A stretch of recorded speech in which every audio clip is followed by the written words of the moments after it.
Hello and welcome to episode 46 of the Rogue Monkey podcast. My name is Kevin Pickard. Thank you so much for joining us today. Our podcast was built to share stories of those who challenge the status quo and inspire others to challenge themselves, to find new paths. And today we are most certainly sharing a story that embodies that ideal.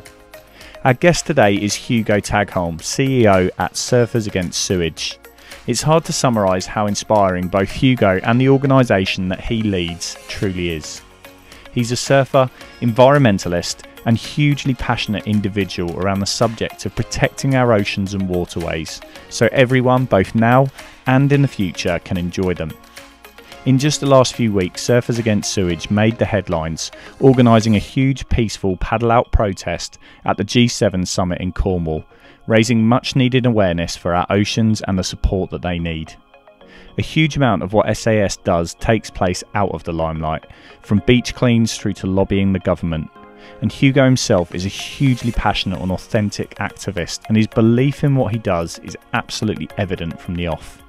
So let's get into this one, as it really is one of our favourite recordings so far. Episode 46 of the Rogue Monkey podcast. Hugo Tagholm, creating a voice for our oceans. Good morning, Hugo. Welcome to the show. How are you doing? Good morning. Yeah, very well. Thanks, Kevin. A beautiful morning here in Cornwall. And yeah, really pleased to join you, to have a chat. Fantastic. Well, I've given the listeners a little bit of an introduction, but if you can just give everyone out there a bit of a brief background as to who you are and what you do. Yeah, I'm Hugo Tagholm. I'm the Chief Executive of Surfers Against Sewage, which I've been running for quite a long time now. I'm an environmentalist, I'm a surfer, and this organisation sort of is the nexus of everything that I love between those things, those issues, protecting the ocean, being active in and around the ocean, and bringing people together. I'm a people person too, so I love to empower people, bring people together, find ways of mobilising them and increasing our collective impact for the sea. So yeah, it's a sort of a dream job, one that I started back in 2008, and one that I didn't think would last this long, but it's been so much fun and continues to be. We've been able to keep evolving way beyond probably initial expectations. So it's been a lot of fun, this ride. And we're just starting this huge decade, this ocean decade. And so I'm quite excited about what's to come. Awesome. Well, we're going to talk about the future in a bit, but I'm keen to kind of pick back as to where this all started because, you know, being a coastal boy myself, you know, you have a natural affinity for the ocean when you grow up by it. So where did this all start for you? What was the driving force behind this passion of all things kind of ocean and conservation? Well, it's probably more sort of conservation for me. As a kid, I was just endlessly fascinated by the natural world, by the things, by the shapes, by the animals, by the natural sort of artifacts around me. I endlessly collected them, sort of studied them, sort of documented them, tried to find out information about the things that I found and understand them. I had collections of animals when I was young, particularly reptiles. And so I was really into the natural world, fascinated by, great naturalists, people like Darwin. And so it was really that was my first passion, the environment and the natural world.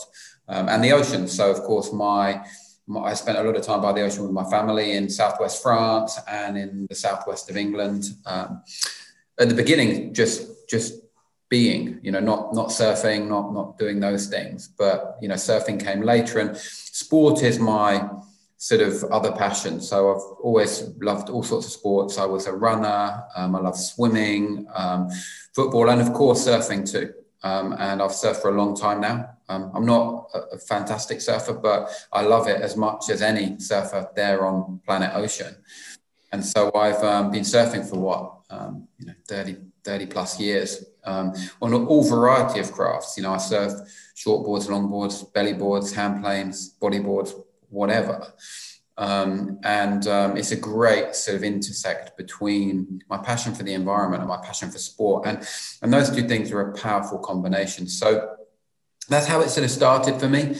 And I've did the normal progression, probably similar to you, Kevin. You know, you start messing around in waves, sort of just having fun as a kid, and then you sort of get that thing of, riding along waves is sort of amazing, and you get this real sort of addictive quality from it. It's been an endless passion. One that I think sort of, in a way, keeps you young, keeps you on your toes, keeps you thinking in a sort of slightly sort of challenger mentality. And I think surfing's really good for that. It's been good, and I'm really proud of what we've done at SAS over the past, 12 years or so. We've really been able to evolve into something I think that the country can be very proud of. Was there a tipping point where, from that kind of early appreciation of all the things you mentioned there, it kind of turned into this could be a career, or was there any key moments that actually translated from kind of that passion into this could actually be a role that I can forge the rest of my life in? Well, I started my career in communications in PR, and then went into the charity sector, children's charities, then environmental charities. And I've had a great journey along that. And I think often people talk about tipping points, and they're often retrospective, because it's easy retrospectively to go, oh, that was the day that it all clicked into place. So I think that might be a fanciful sort of fabrication in most situations, because it just helps explain a story. I think these things tend to be more incremental and gradual. My passion for sport, surfing, the environment, all sort of built up. I had involvement with SAS since back in 1991. I did various things in a voluntary capacity. I was interested in many other organizations too. And the opportunity came up in 2008 to take the helm here. And the organization was very different back then. It was one that I was very fond of and passionate about, but I think it sort of lost some of its energy and some of its way. It wasn't quite sure how to take the next steps, and that's what I came in to do. I turned it into a charity. I helped diversify the issues and things we did, and along this period of time, there's definitely been big moments when I've gone, this is sort of incredible what we've been able to forge with the team that I've got here, which has grown from just 3 people when I took over to 26 people. We're from a few hundred volunteers a year to now 100,000 volunteers a year, to not having certain political and other platforms to speak at, to having lots and lots of those. So it's been an amazing journey. And what I always anchor in the sort of passion. I think that people can really feel it if you truly care about things. Yeah. Caring about things is sort of a double-edged sword anyway, because, you love things so much that people can feel that, but it can also be sort of overwhelming. So you need to know how to channel those energies and find where you're going to deliver impact. So yeah, it's been an incremental journey, and one I love. And I'd say to anyone listening, particularly young people, try and find things that you love. Find those things you love that you're good at, and try and get better at those. You can do it. People will respond to your love for things and your passion for things. And you have the time to learn about those things and really make them your skill. And that's what people should try and do. Because if you get that combination, it can be a really potent thing. And it can take you down a career path that feels not like work every day. It can feel overwhelming because there's less divide between your working day and your personal interests. But it's an amazing ride. I listened to an interesting discussion. I think it was with a free surfer, and she was talking about like the kind of journey she'd been on and how her passion has become her career. And she said, I've never worked a day in my life. And I think there's a lot of people that can kind of resonate with that, because actually the system, if you like, traditionally has probably said you must do this and you must do this and you must do this. And we're actually in an age now where you've got hugely successful people like yourself turning around and saying, no. Hey, yes, you have to pay the bills, but there's no way, no reason you can't pay the bills doing something that every morning you want to get out of bed for, and it doesn't feel like work. Yeah. I mean, it's an interesting paradox too, because with that model, you also comes at a different pressure, which is it can be all consuming. And you're often, particularly in the journey that I've had with SAS, I've had to forsake a lot of times that I could have been in the water. I've had to forsake a lot of personal freedom to really build this thing and to make sure it's successful. And that's meant time away from the family, times I've had to drive away from the beach to get behind my desk to build the next part of what we're going to do. And I think, I know you've interviewed various people along the years, and that entrepreneurial spirit is something that I truly believe in. It's so exciting, but it's something that you need a lot of energy for. You've got to make a lot of sacrifices around. You get to do what you love, and you get to meet people that you love, to work with, inspirational characters, heroes, all of those things. But it takes a lot of sacrifice too. And it's one of the funny sort of paradoxes here. I'm 5 minutes over the headland there's pretty good waves at the moment, and there's probably half a dozen people in the water. But you can't always get in.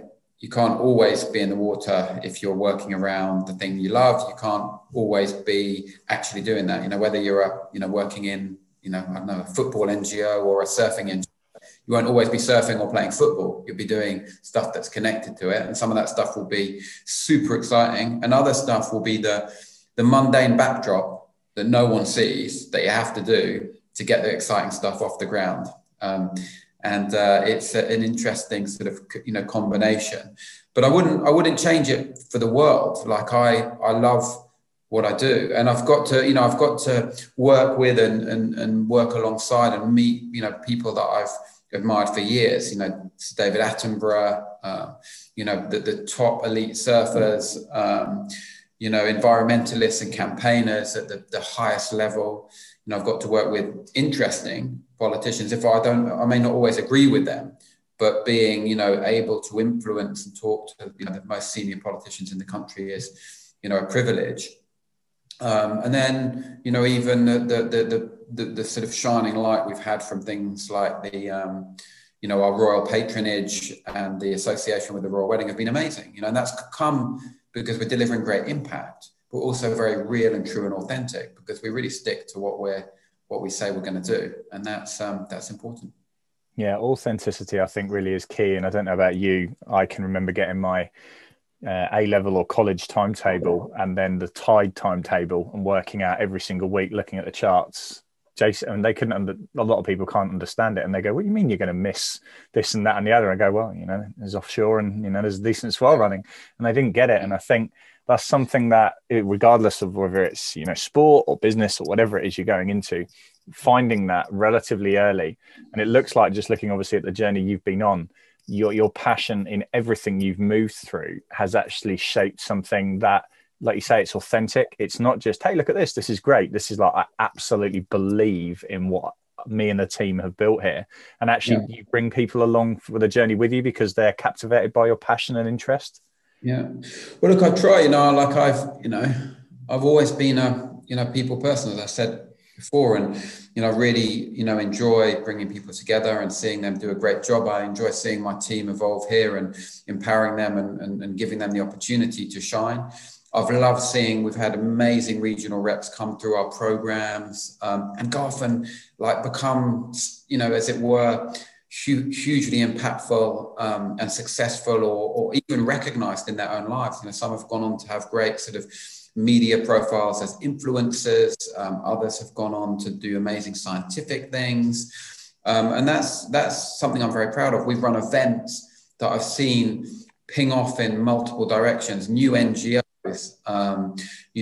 new thinking in our sector. We did a great event back in 2015, the Global Wave Conference, and the number of tendrils that have gone off from that in terms of other people picking up this mantle has been incredible. So I'm so proud of some of the things that I've seen that have been created as a result of the passion of SAS. And that's really what you want to do in life. I mean, if there's one thing we can all do in life is help inspire other people, because we have a finite shelf life on this planet, all of us, and that's fine, that's good. We're here to make that count. But the way you can really live on is by inspiring people who go off and remember that pearl of wisdom, remember those nuggets that you shared, remember that support you gave them, remember that the sort of advice and counsel you were able to provide. And all of that is good. And so your energy sort of flows on. And so I think it's really important to sort of bear that in mind. And I often think about it when I get lots of emails from young people and people looking for support and advice and jobs. And I think about it through the prism of my son, actually, Darwin, who's 13 tomorrow, and think about him going to people he might be inspired by, whether that's at the moment graffiti artists, skateboarders, whatever, and the sort of advice that I'd like him to be able to pick up from them. So I try and make time for those conversations and to give support to on an informal basis, you know. I think it's really important. So on an impact point of view, I mean, I want to talk a little bit around some of the stuff that SAS does. One of the things that's jumped out at me, growing up by the coast and now sadly not living by the coast, I've watched over the last, say, 20 years to a point where people that have no affinity to surfing, you know, fishing or whatever it is, but never have done anything what I would call coastal related, but they grew up by the sea, posting on their social media, hey, taking part in this week's beach clean and stuff like that. And when you see stuff like that, that's when you realize this isn't just because, you know, people assume Cornwall is surfing, you know, that's the kind of, it gets bottlenecked being down there. But actually, you know, there's a huge group of people that have kind of spread out around the country and are kind of carrying this message. And it's just really nice to see, like I say, the change in narrative, because before it had been this tiny little group, whereas now it's, in my mind, like Joe Public by the coast actually are aware of what they're doing and the impact that they're having. Yeah. Look, I think, you know, there've been many sort of factors. And as I say, you know, even in, you know, the whole public awareness, the media awareness, the political awareness about ocean issues and environmental issues has grown massively, you know, since 2008 when I took over. You know, so much has changed. I mean, we're in a like unrecognizable world in many ways. And we're certainly in a sort of an unrecognizable form now as an organization compared to the early days. We retain the sort of best stuff, you know, in terms of our character and our connection with the ocean, but the model has progressed sort of so much in terms of engaging people. And I see the surfing thing as a sort of an interesting sort of part of it, because, you know, I think we can honestly say, as with any other demographic section of society, you know, not all surfers are environmentalists, and actually it's only a small minority that truly are. They may be in the environment, they may be around the environment, but they're not necessarily taking environmental action. But I see what we do as using surfing and the experience of being in touch with the sea as a way to motivate and inspire people to do more and to use our privilege, because it is a privilege to be able to go surfing. It's not part of Maslow's hierarchy of needs. It's a real luxury. And it's something that, you know, we should use to try and create positive change. And that's what we do here. You know, there's question marks about how many people participate, but if we can inspire with it, just as lots of brands use surfing to market what they do, I think we can be, as it were, a small group of people, but powerful group of people to inspire the whole world with our mission. You know, surfers and other water, you know, users, basically using their experience to protect beaches and the ocean for everyone. And that's what we need to do, because the beach and the ocean is for everyone. It's not just for a minority of locals at a spot. It's not just for, you know, just for a select crew. It's for everyone. The ocean is our life support machine on this planet, and we all have a stake in it. It's good for, you know, well, it's our life support, and it's good for our mental and physical well-being. And we need to make sure that everyone can participate in protection. So it's got to be an inclusive movement. We're in an age of diversity. And we've got to make sure that we reach out to everyone to be part of what's happening in this decade, because this is the ocean decade. And in my mind, Kevin, you know, this is a hugely exciting time. This is the environmental time. This is the environmental decade. And what happens over the next few years will set our course for winning our sustainability sort of battle on this planet. You know, this year we've got the G7 summit in Cornwall, we've got the COP15 conference and summit in China in May, we've got the COP26 summit and conference in November. And all of these things, huge decisions are going to be made. So we've got to unite people's voice behind a need to do better, because business as usual on the planet is killing life on Earth, which is sad. But we've got still so much to protect, to restore, to celebrate, and to be hopeful about. And that's what we're here to do, to take people on a positive journey. Well, to give us, I guess, a couple of examples, I mean, I've already mentioned the beach clean, but can you just give us a couple of examples of like projects that are built and, spread, all around the world in terms of engaging people in taking some form of action? Yeah, look, I need to sort of talk first about sort of the water quality issue, because we went through, and my predecessors in the 90s had a sort of a really successful time working on the then single issue of sewage pollution, and did a great job. The initial campaigners, alongside massive bits of legislation and pressure that was already there on the water companies, affected real change, and it was good to see that change.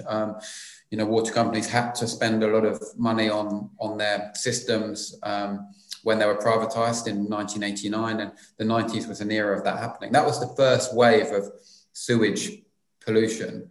Now we're in the second wave, and that particularly impacts our rivers, but still impacts our coastline. And we've pioneered a lot of work and campaigning around this with our Safer Sea Service, tracking and monitoring sewage pollution along our coastline, and increasingly now on our rivers.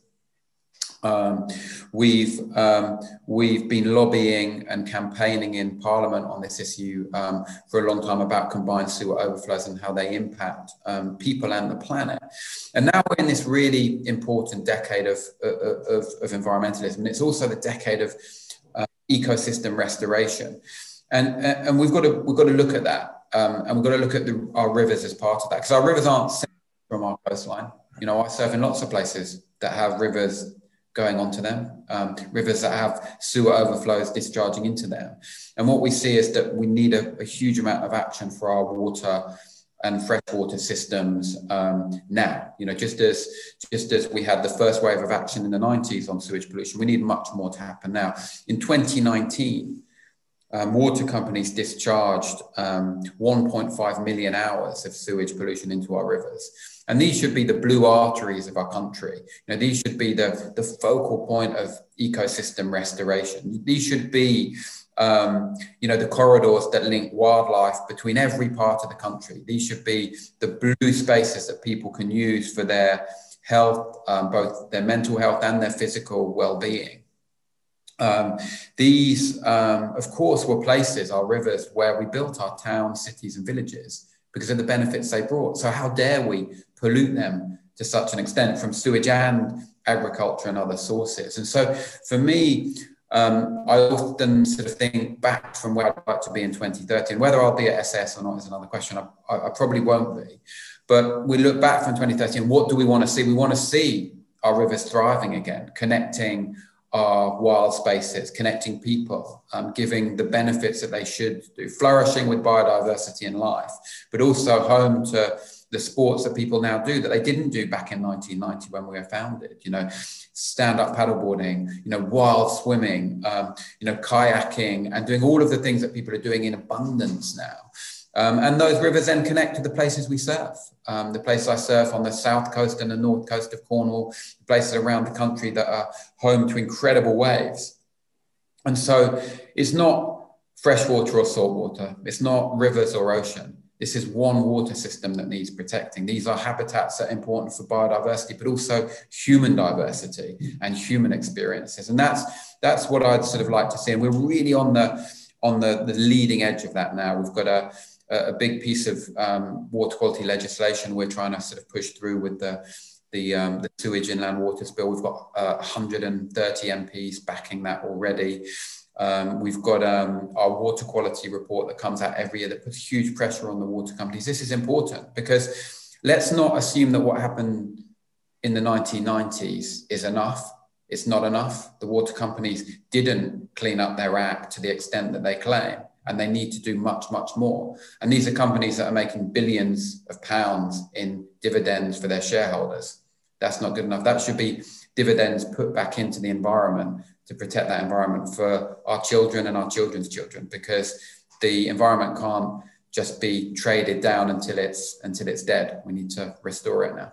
Do you think obviously the situation of the last year and a half with, all the the COVID implications of people actually going out and spending probably a lot more time outside, whether they had a massive environmental experience previous to that, that now actually they go, oh, I didn't realize that river was there. Cool, that water quality doesn't look great. Or they've started wild swimming or going to the lakes and doing open water swimming. Do you think that's going to almost supercharge the movement? I think we need to be cautious about expectations on what's going to happen in the coming months and the coming years. Listen, we're an organization that is fueled by the movement of people around us. You know, I'm so proud of every volunteer, every supporter that's worked with us, every campaigner that's taken action with us. I mean, over the time I've been here, hundreds and hundreds of thousands of people have taken action with us and contacted MPs, attended beach cleans, done brand audits, challenged water companies with us, all sorts of different things. You know, come on climate marches. You know, we're really proud of that. And there's a massive movement, and every action is important.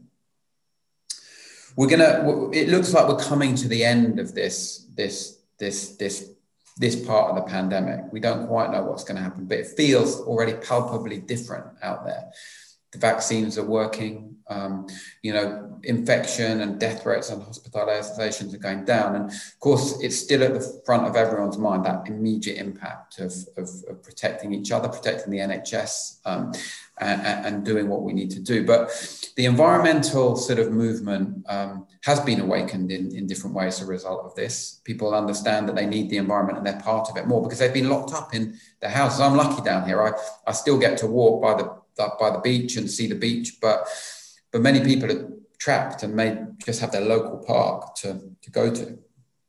But we've got a lot of pent up demand in society now of what people want to do, you know, and there is a risk now of a real phase, however long that will go for, of hedonism, because people are tired, people are separated, people want fun, connection, they want to party, they want to get out there and see the world. And so we don't know what the reaction to this huge action we've had for the last 12 months will be.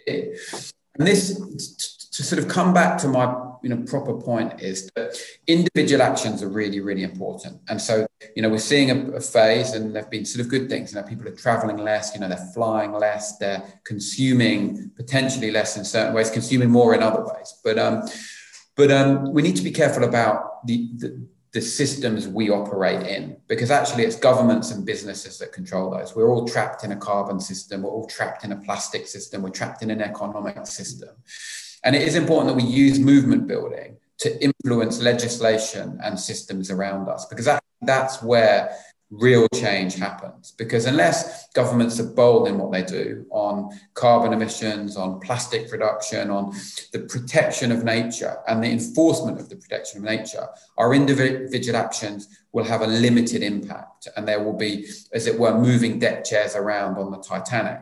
We need to make sure that we are forcing now governments to take action, and in some ways really radical and quite outlandish action to create a more sustainable future.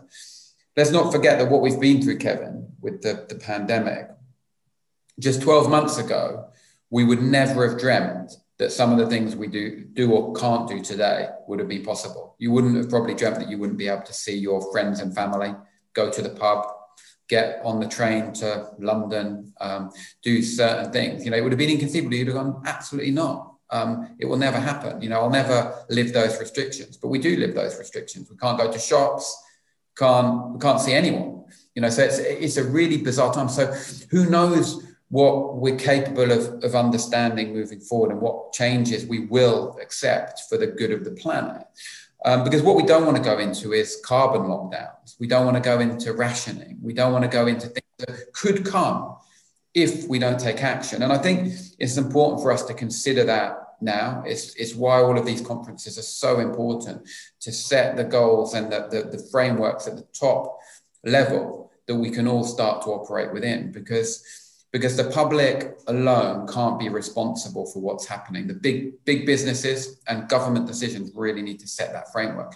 Because if they didn't, other things would still be happening. We'd still probably be smoking in pubs. People would be still probably drinking in not wearing their seatbelts, polluting the environment with toxins that have been banned years ago. So all sorts of things need legislation and enforcement for them not to happen anymore. If not, business will always find the easiest route, and so will the public.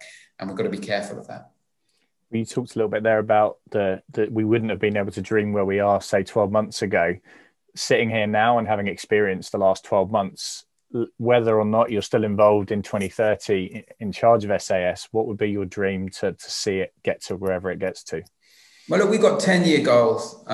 You know, I'm the custodian for the moment, and I'm very proud to be so. And I've got lots of fuel in the tank to create change here. But, you know, in 2030, I'd like to look back and say we've got bathing waters on our rivers. Our river water quality has improved endlessly. We've got returning biodiversity to the blue arteries of our country.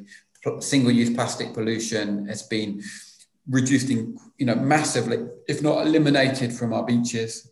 30%, as is the global call, of our ocean is not just protected, but highly protected and enforced as well. And then, of course, that we've taken the necessary action on climate change to limit the impacts, which is, you know, stuff we're working on this year in concert with so many other organizations and entities around the world. So looking back from 2030, I think we need to be really sort of hopeful. I think people can get quite demoralized quite quickly, and they need to understand that actually big campaign success takes years to deliver. It's not overnight. You know, we can't just go and, you know, board up combined sewer overflows. We can't just tell, you know, Coca-Cola never to produce a plastic bottle again today. We need a materials, a systems change. We need investment. We need the right sort of thinking. And it takes time to deliver. And I'm proud of what we've already been able to deliver, you know, new legislation, enforced legislation, reductions in plastic by billions of items, action on sewage. You know, already we've been, you know, behind the investment of so much of the action that's been put in place on water quality. So, you know, I'd like to look back and see a much more vibrant and sort of positive water environment than we have today. And I think we've got everything to be hopeful for. Sorry to ramble on, but, you know, if we look at our planet ocean, and how incredible it is, and then we look at how excited people are to go to Mars and the rover that's just landed on Mars, that's looking for sort of microbes in the soil on a dry and arid and seemingly lifeless planet, and how incredibly excited the scientists are behind that, the amount of money that's gone into it. I mean, if we landed on a planet like Earth in the state it is today, we'd do everything we could to protect it in that state and revive it. So let's not forget what we've got right underneath our feet every day. It's an amazing place, and there's a lot of hope and a lot of opportunity to restore this planet. Well, I was going to ask if you had a closing message, because we have so many different sports engaged with the podcast, and, you know, coaches, athletes and teams all around the world, many of whom as hobbies do so many of these adventure sports. So I was going to say, what was your closing message to everybody out there? But I think that kind of pulls it together quite nicely. Well, look, I think, you know, I think everyone should be, you know, looking at what they can do and finding their sort of channel. You know, some people love, you know, beach cleans and taking part in sort of plastic brand audits. Some people love challenging MPs. You know, some people love just, you know, thinking about their personal footprint, whether that's the diet they have or the, you know, the carbon footprint they have. And that's all good. You know, everything should be sort of commended, but let's all sort of act in unison. You know, this isn't a decade where it's all about personal responsibility. This is about a decade where we unite to call for change in everything around us, to protect the beautiful beaches, the amazing rivers, and the environment that we've got, because we live on an incredible planet, and planet ocean is something worth protecting. Fantastic. Hugo, thank you so much for your time this morning. It's been great, and we'll make sure we include all the different messages, you know, the links and all that, so people can kind of follow up and actually, like you say, take action. But thank you for your time this morning. Pleasure. Thanks for having me.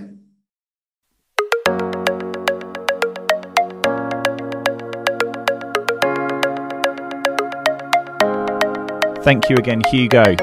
Where to start with a summary of that conversation? I'm probably biased as I grew up by the sea and spent a lot of time at the coast and have seen firsthand so many of the issues that SAS are campaigning against. And like Hugo said, everyone has a role to play.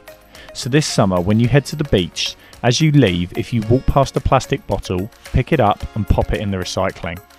Over 100 million beach visits are expected to take place in the UK this summer, and that coupled with every person taking a single positive action will really add up. We've included a link to Surfers Against Sewage as well as the various social media pages in the show notes, so please be sure to check those out and some of the amazing work that they are doing. If you want to hear more from Hugo, his inspiring TED Talk is also linked in the show notes. Next week, we've got another trailblazer as we speak to professional golfer Alice Hewson, one of the first women to play at Augusta and a true role model for aspiring female athletes. Keep up to date on all our podcast news by following us on social media, subscribing to our YouTube channel and signing up to our monthly community update, the links for which you'll find in the episode description. Have a wonderful week and thanks again for joining us for episode 46 of the Rogue Monkey podcast.